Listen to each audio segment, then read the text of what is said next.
Good morning, Alex and friends. I'm Grace. Today is Sunday, January 12th, 2025, and you're listening to Alex's News.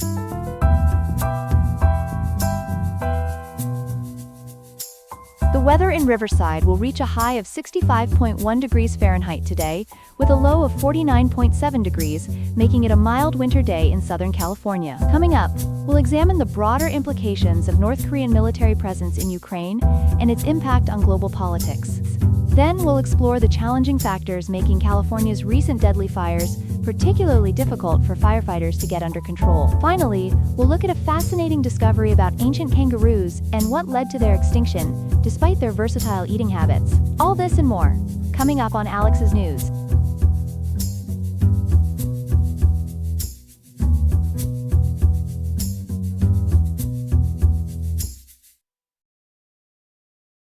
We begin this morning with concerning developments from Ukraine, where North Korean troops have been spotted fighting alongside Russian forces. For more on this story, we're joined by our international correspondent, Ethan Parker.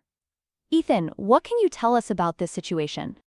Grace, this is indeed a significant development. According to Associated Press reporting, between 10,000 to 12,000 North Korean troops are currently deployed in Ukraine's Kursk region, though Moscow continues to deny their presence. What's particularly notable about these North Korean forces, Ethan?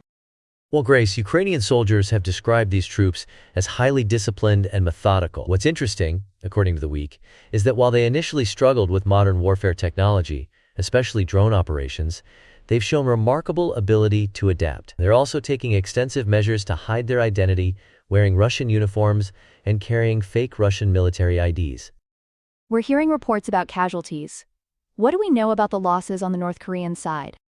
According to President Zelensky's office, approximately 4,000 North Korean troops have been killed in action. However, U.S. intelligence estimates, as reported by Business Standard, put that number lower at around 1,200. What's particularly striking is that only 2 North Korean soldiers have been captured as POWs, which reflects their strict no-surrender policy.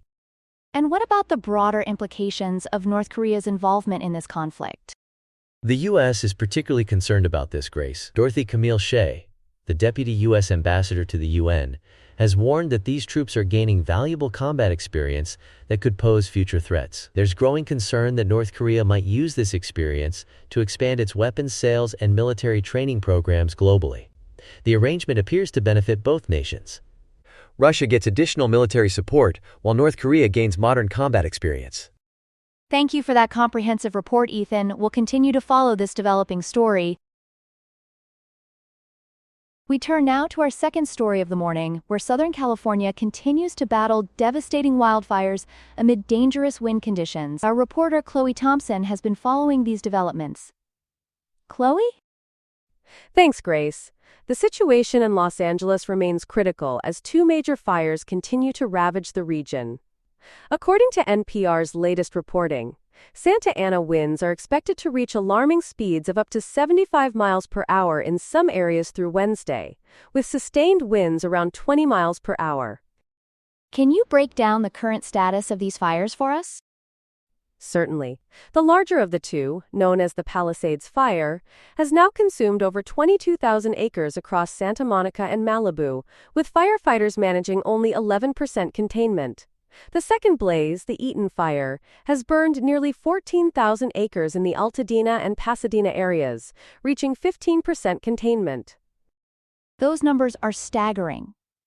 What about the human impact of these fires? The toll has been devastating, Grace. According to Al Jazeera's coverage, we're looking at 16 confirmed deaths, with 13 people still unaccounted for. The scale of evacuation is massive. 153,000 residents have been forced to leave their homes, while another 166,000 are under evacuation warnings. And I understand the economic impact has been unprecedented? That's right. AccuWeather estimates are projecting damages and economic losses between $135 minus $150 billion, potentially making this the costliest natural disaster in U.S. history. President Biden has responded by declaring this a major disaster, guaranteeing 100% reimbursement for recovery efforts over the next 6 months. What about the investigation into these fires? The Bureau of Alcohol, Tobacco, Firearms, and Explosives is leading the investigation into the causes, while Governor Newsom has ordered a separate investigation into reports of dry fire hydrants from earlier this week. Additionally, there are currently drinking water advisories in effect for northern Pasadena and the Pacific Palisades areas. Is there any relief in sight? Unfortunately, Grace, weather conditions are expected to remain critical through the coming days.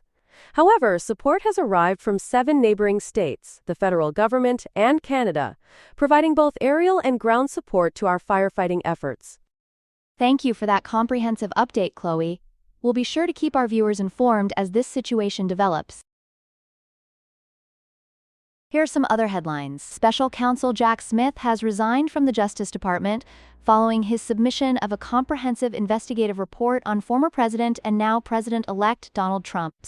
The resignation comes just 10 days before Trump's inauguration, with legal battles continuing over the release of Smith's report. Germany is maintaining its stance on sanctions against Syrian war crime suspects, while emphasizing the need for humanitarian relief following the collapse of the Assad regime in December 2024. The country remains committed to holding those responsible for atrocities accountable, while supporting the Syrian people. Chinese health officials report a decline in HMPV infections in northern China, particularly among patients aged 14 and below. The flu-like virus, which can cause respiratory infections, is expected to continue declining through mid to late January. Rudy Giuliani's Florida condo and World Series rings are at the center of a legal dispute following a $148 million defamation judgment. The former New York City mayor faces a trial to determine whether he must surrender these assets to 2 Georgia election workers who won the judgment against him. Former Canadian Prime Minister Jean-Claude Copyright Tien has responded sharply to President-elect Trump's suggestion that Canada should become the 51st U.S. state, telling Trump to give your head a shake. Copyright Tien emphasized Canada's sovereignty and dismissed the proposal as unrealistic and insulting.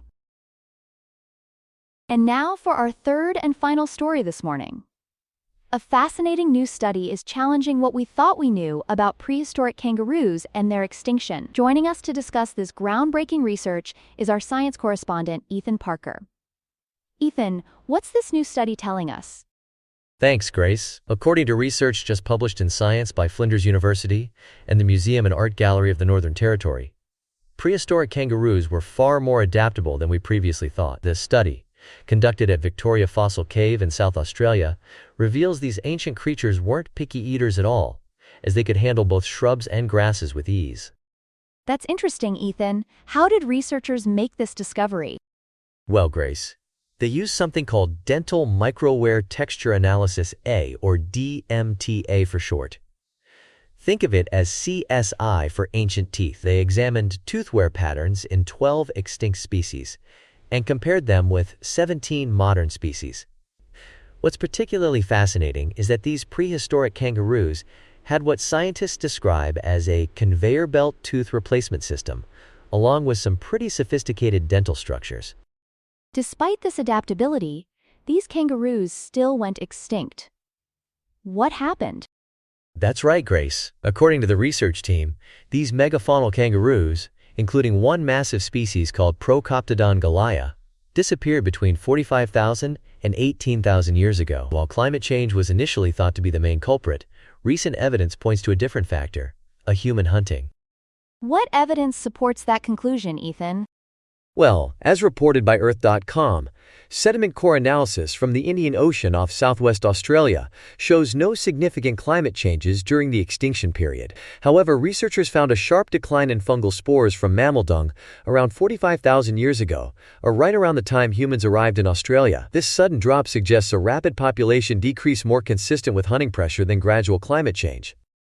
And what's next for this research? The research team, supported by the Australian Research Council, is planning to expand their investigation to other Pleistocene sites. They're particularly interested in studying the period between 60,000 and 40,000 years ago, when many large animal species disappeared. The goal is to better understand how these remarkable marsupials vanished, and what that might tell us about protecting today's species. Fascinating stuff, Ethan. Thank you for bringing us up to speed on this prehistoric mystery. Thank you, Grace. That's all we have for now. Today's episode was made by Alexander King, with Claude Sonnet 3.5, the Perplexity API, and the Google Cloud Text-to-Speech API. I hope you have a great day. I'll see you tomorrow, Alex.